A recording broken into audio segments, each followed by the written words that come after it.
പ്രവാസലോകത്തെ വാർത്തകൾ. US visa നിയന്ത്രണത്തിൽ വിലക്കപ്പെട്ട അന്താരാഷ്ട്ര വിദ്യാർത്ഥികൾക്ക് ഫാസ്റ്റ് ട്രാക്ക് വിസ വാഗ്ദാനം ചെയ്ത് സ്പെയിൻ. വിദ്യാഭ്യാസത്തിനൊപ്പം പാർട്ട് ടൈം ജോലി ചെയ്യാനും അവസരം. സ്പെയിനിന്റെ കുടിയേറ്റ മന്ത്രാലയം പുറത്തിറക്കിയ പ്രസ്താവന പ്രകാരം അമേരിക്കയിലെ വിസ നിയന്ത്രണങ്ങൾ ബാധിച്ച അന്താരാഷ്ട്ര വിദ്യാർത്ഥികൾക്ക് ഇപ്പോൾ സ്പെയിനിൽ വിദ്യാഭ്യാസം തുടരാം. വിദ്യാഭ്യാസം തുടരുന്നതിനിടയിൽ പാർട്ട് ടൈം ജോലി ചെയ്യാനും കഴിയും. ട്രംപ് ഭരണകൂടവും പ്രമുഖ US സർവകലാശാലകളും തമ്മിലുള്ള വർദ്ധിച്ചുവരുന്ന സംഘർഷങ്ങൾക്കിടയിലാണ് ഈ സംഭവ വികാസം. ഗാസയിൽ നടന്നുകൊണ്ടിരിക്കുന്ന സംഘർഷത്തിനിടെ പലസ്തീൻ അവകാശങ്ങളെ പിന്തുണച്ച് വിദ്യാർത്ഥികൾ നയിച്ച പ്രകടനങ്ങളെ തുടർന്ന് ഹാർവാർഡ് പോലുള്ള ഉന്നത സ്ഥാപനങ്ങൾ യഹൂദ വിരുദ്ധത വളർത്തുന്നുവെന്ന് ട്രംപ് ആരോപിച്ചതായി റോയിട്ടേഴ്സ് റിപ്പോർട്ട് ചെയ്തു. ട്രംപിനെതിരെ നിരവധി യൂറോപ്യൻ രാജ്യങ്ങൾ ഇതോടെ രംഗത്തെത്തി. ട്രംപിനെതിരായി സ്പാനിഷ് പ്രധാനമന്ത്രി പെഡ്രോ സാഞ്ചസ് കുടിയേറ്റത്തെ സാമ്പത്തിക വളർച്ചയുടെ ചാലകമായി സ്വാഗതം ചെയ്തു. UK, ഇറ്റലി എന്നിവയ്ക്ക് ശേഷം വിദേശ വിദ്യാർത്ഥികൾ പഠിക്കാൻ ഇഷ്ടപ്പെടുന്ന രാജ്യങ്ങളിലൊന്നാണ് സ്പെയിൻ. സ്പാനിഷ് സർവകലാശാലകളിൽ ചേരുന്നതിനും അവിടെ അവരുടെ കോഴ്സ് വർക്ക് പൂർത്തിയാക്കുന്നതിനുമായി ഓരോ വർഷവും ഏകദേശം 20,000 വിദ്യാർത്ഥികൾ സ്പാനിഷ് വിസ തേടുന്നു. News desk MyFin TV.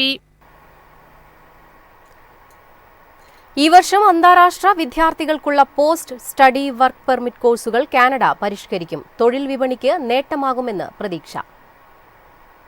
കാനഡയിൽ ബിരുദാനന്തര ബിരുദ പഠനം കഴിഞ്ഞവർക്കുള്ള ജോലി പെർമിറ്റ് യോഗ്യതാ പട്ടികയിൽ 119 പഠന മേഖലകൾ ചേർക്കുകയും നിലവിലുള്ള 178 എണ്ണം നീക്കം ചെയ്യുകയും ചെയ്തു. 2024 നവംബർ 1 അതിനുശേഷമോ പഠനാനുമതിക്ക് അപേക്ഷിക്കുന്ന ഡിഗ്രി ഇതര വിഷയങ്ങൾക്ക് ചേർന്ന അന്താരാഷ്ട്ര വിദ്യാർത്ഥികളെയാണ് ഈ മാറ്റങ്ങൾ ബാധിക്കുന്നത്. ജൂൺ 25 മുമ്പ് അപേക്ഷിച്ച വിദ്യാർത്ഥികളെ ഇത് ബാധിക്കില്ല. കൂടാതെ അവർ അപേക്ഷിക്കുന്ന സമയത്ത് നിലവിലുണ്ടായിരുന്ന നിയമങ്ങൾ പ്രകാരം അവർ യോഗ്യരായി തുടരും. വെറ്റിനറി മെഡിസിൻ, ദന്തചികിത്സ, നിർമ്മാണ പദ്ധതി മാനേജ്മെന്റ് എന്നിവ പുതിയതായി യോഗ്യത നേടിയ പ്രോഗ്രാമുകളിൽ ഉൾപ്പെടുന്നു. ബയോളജി അധ്യാപനം, ഫ്രഞ്ച് ഭാഷാ അധ്യാപനം തുടങ്ങിയ വിദ്യാഭ്യാസ പരിപാടികളും ചേർത്തിട്ടുണ്ട്. എല്ലാ PG വർക്ക് പെർമിറ്റ് അപേക്ഷകരും ഭാഷാ പ്രാവീണ്യ മാനദണ്ഡങ്ങൾ പാലിക്കണം. യൂണിവേഴ്സിറ്റി ബിരുദധാരികളല്ലാത്തവർ CLB, NCLC ലെവൽ 5 മാർക്ക് നേടണം. അതേസമയം യൂണിവേഴ്സിറ്റി ബിരുദധാരികൾക്ക് വേണ്ടത് ലെവൽ 7 ആണ്. News desk MyFin TV. UAEയിൽ വേനൽ അവധിക്കാലം തുടങ്ങുന്നതിനാൽ വിമാനത്താവളങ്ങളിൽ തിരക്കേറും. യാത്രക്കാർ നേരത്തെ എത്തണമെന്ന മുന്നറിയിപ്പുമായി എമിറേറ്റ്സ് എയർലൈൻസ്. കുടുംബമായി പ്രവാസികൾ നാട്ടിലേക്ക് മടങ്ങുന്നതും വിവിധ രാജ്യങ്ങളിലേക്ക് വേനൽ അവധിക്കാലം ആഘോഷിക്കാൻ പോകുന്നവരുടെയും തിരക്കാണ് വിമാനത്താവളങ്ങളിൽ പ്രതീക്ഷിക്കുന്നത്. ആയതിനാൽ യാത്രക്കാർ നേരത്തെ വിമാനത്താവളങ്ങളിൽ എത്തണമെന്ന് ദുബായ് ആസ്ഥാനമായ എമിറേറ്റ്സ് എയർലൈൻസ് അറിയിച്ചു. നടപടിക്രമങ്ങൾ എളുപ്പത്തിൽ പൂർത്തിയാക്കുന്നതിന് വേണ്ടിയാണ് നിർദ്ദേശം നൽകിയത്. വിമാനത്താവളത്തിൽ എത്തിച്ചേരാനും 1.5 മണിക്കൂർ മുമ്പ് എമിഗ്രേഷൻ പൂർത്തിയാക്കാനും ശ്രദ്ധിക്കണമെന്നാണ് യാത്രക്കാർക്ക് മുന്നറിയിപ്പ് നൽകിയത്.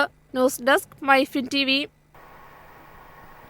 അമേരിക്കയുടെ ആക്രമണത്തിൽ ആണവ കേന്ദ്രങ്ങൾക്ക് സാരമായ കേടുപാടുകൾ ഉണ്ടായെന്ന് ഇറാൻ. അമേരിക്ക നഷ്ടപരിഹാരം നൽകിയില്ലെങ്കിൽ UN-ൽ പരാതി നൽകുമെന്നും മുന്നറിയിപ്പ്. ഇറാന്റെ വിദേശകാര്യ മന്ത്രാലയ വക്താവ് ഇസ്മായിൽ ബാഗയാണ് ഇക്കാര്യം പറഞ്ഞത്. ആണവ കേന്ദ്രങ്ങൾക്ക് കാര്യമായ കേടുപാടുകൾ സംഭവിച്ചിട്ടുണ്ട്.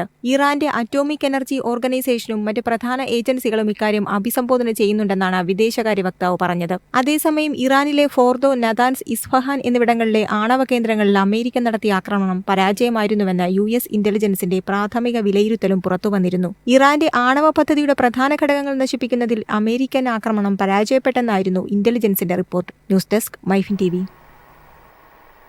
UAEയിലേക്കുള്ള വിമാന സർവീസുകൾ റദ്ദാക്കി വിസ് എയർ. ജൂൺ 30 വരെയാണ് സർവീസുകൾ നിർത്തിവെച്ചത്.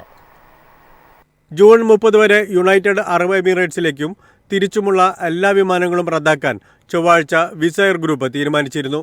വ്യാഴാഴ്ച മുതൽ UAEയിലേക്കും തിരിച്ചുമുള്ള എല്ലാ വിമാനങ്ങളും റദ്ദാക്കിയതായി വിസ് എയർ അബുദാബി അറിയിച്ചു.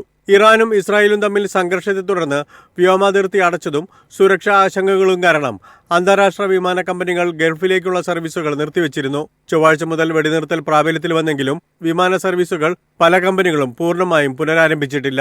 ഹംഗറിയിലെ വിസ് എയറിന്റെയും അബുദാബി സോവറിൻ വെൽത്ത് ഫണ്ടിന്റെയും സംയുക്ത സംരംഭമാണ് Wizz Air Abu Dhabi. News desk MyFin TV.